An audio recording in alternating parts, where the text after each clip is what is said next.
If you're going to use QR codes in your church to help promote your church and get people to your website, you want to make sure that you're using them appropriately. Don't frustrate your users and make them usable and valuable. And that's what I'm sharing with you in this video is should you use QR codes in your church? When should you use them? And what are the best practices? We're going to get into that in today's video. If we have not met before, my name is Justin Nava, and I want to help churches spread the word and be known in their communities. And an easy way to do that, an easy way to build trust is to get people to your website using the QR codes we're going to show you here, but then also make sure they have a good experience when they're on your website. So if you haven't already, go to my church website masterclass. It is how to turn website visitors to in-person guests. It is free, no sign up below. Click on the link in the description. I want more people to fall in love with your church when the Spirit is calling them, when they're having a change in life seasons, or they just want to get back into church.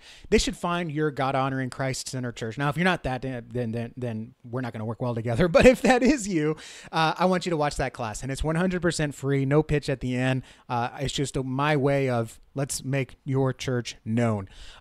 So if you're going to be promoting your church, chances are you've thought about having some QR codes for people to scan to easily get to a part of their website, a part of your website, so they can take an action. So I'm going to break down 3 things that you need to know, and they're almost new rules because as QR codes have now been in the wild for a few years, there's some lessons that we've learned along the way.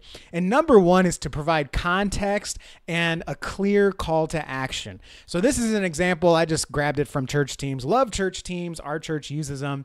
It's a great resource for churches, but this is a picture they had on their website. I just pulled it for this video.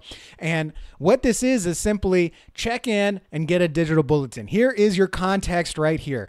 Scan this to check in and get a digital bulletin. There's no question about what this QR code does. A lot of times when I visit churches or go to church events, they have QR codes and I have no idea what they're supposed to be. Even if you think there's a lot of context, it says like small groups on the bulletin board, and then you got a QR code. Like, I don't necessarily know that what's going to happen when I scan that QR code. Am I joining a small group? Am I looking at a small group? Am I checking in a small group? I scanned it and it was to take roll for small group. That QR code was for leaders, not for attendees. I don't understand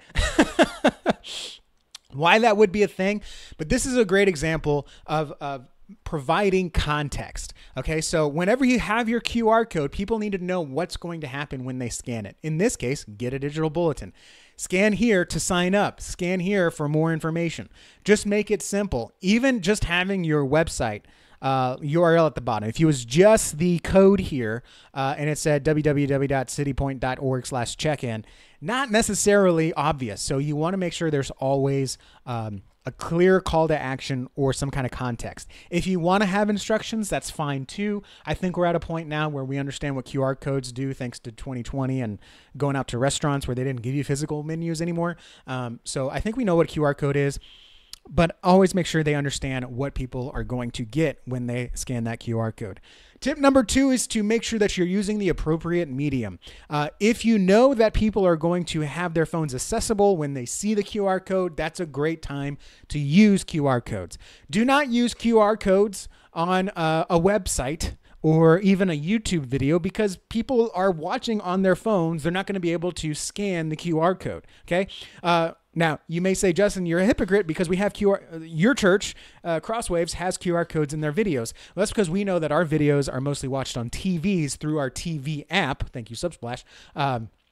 So people have their phones accessible. They're taking sermon notes on their phones so they can scan the TV. So if it is a medium that is physically separate from the phone, then yes, you can put your QR code up there. Here's an example. Here's a slide that we made for one of our clients. We helped them get reviews for their church to share what God is doing at their church. And so this is a slide they show on Sunday mornings, and people can take their phone, scan it, and then leave their testimony as a Google review. It's a great under the radar method to get more reviews to your Google page. So, obviously this goes on the slide up front in the church. So people have their phones and they can scan it. The bulletin is another thing. Business cards, you can have a QR code on your business card. That's a great way to get people to scan you into their phones. So always make sure that if it is something separate from the phone, then yes, QR codes work. If it's on your website, it's not going to work. If it's on social media, it's not going to work. I should never see QR codes on your social media page. The last thing is to plan ahead with the links that you use. So a lot of people will make a page like this for an event. This is a VBS that passed last summer, and they'll call the page something. If you look at the URL, this is meetbethel.org/event/VBS. Now, a lot of people might say might make the URL VBS 2024, and then they'll make a QR code that links to that website. So next year they have to make a brand new QR code. Or if someone gets a hold of VBS 2024 pamphlet or something, they want to see some information for next year, it still takes them that 2024 page, or it might totally be taken down. So what you want to do is make sure that the QR code websites you use, URLs that you use, all right, you want to make sure that you're using a URL that is essentially permanent. So I know that if anyone ever goes to VBS, meetbethel.org/VBS, whatever the URL is, they'll always see the most current information.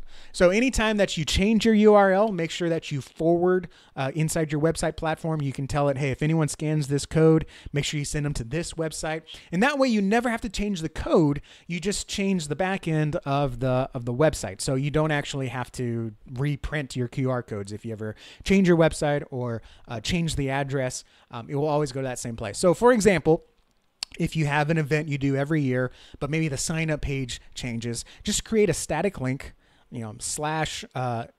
Easter. And then even though your website might be Easter 2024, Easter 2025, when they go to that QR code, it just automatically forwards them to the new one. So you're not constantly printing over and over again. So that's the new rules. All right. Make sure that you are providing context with a clear call to action. People need to know what to expect when they do that. Even when you go to restaurants, right? It says scan here for menu. There's not just a random QR code I'm going to scan on the table. I will not inherently know that. Always provide context. Number 2, make sure that it's always on a physical medium separate from the phone. If what you're doing is on the phone, don't put a QR code. It's going to be useless. And lastly, make sure your QR code links are pre-planned and well thought out so they are permanent. And then all you have to do is change the website link on the back end to make sure the QR code still goes to the right relevant information. So I hope that provided some clarity. If you like this, click the like button. If you have any questions that I didn't address about QR codes, where to get it from, I get mine on Canva, but you can easily, hey, here's a bonus tip. Just go to QR code generator. Boom, there you go. So you can just go create a free QR code. You may have to watch an ad in the process, but hey, you get your free QR code. So that's a little bonus tip for you. Any other questions that I did not answer, by all means, feel free to leave it in the comments below. Like this video if you like this video, and subscribe to the channel for more tips on how to make your church known and make people see your church with a positive first impression. God bless, and I'll see you in the next video.